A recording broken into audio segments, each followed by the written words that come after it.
Every case of COVID-19 has a story, and that includes those who are recovering. One grandfather who was in the hospital for weeks is now talking to Channel 2 about surviving this virus.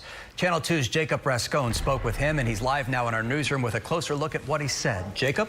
Yeah, Chris and Dominique, we're thrilled to report that David Menger is home after 29 days in the hospital. At first it was a cough, then terrible fever, shortness of breath, and finally COVID-19 pneumonia, and the recovery could take months.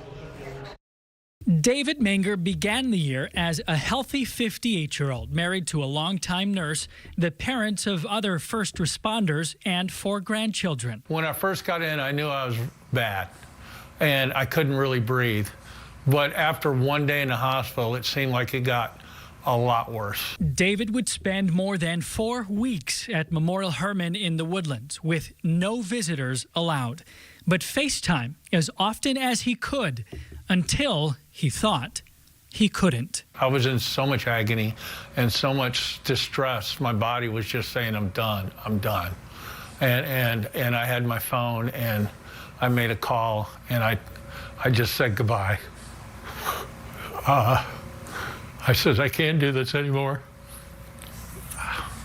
And then, of course, my wife started panicking, and she was calling the kids. Thanks to God, the Mengers say, David recovered enough to return home, but with an oxygen machine, which he may have to use for weeks or even months. Everyone needs to understand that this is worse than people think it really is.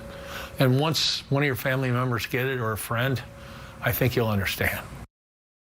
In the hospital, David said he spent a lot of time just thinking, and with that new perspective, he plans to appreciate even more the small and simple good things in life. Doctors tell him some of the damage caused by the pneumonia may be permanent. They're just not sure. The disease is still too new to tell.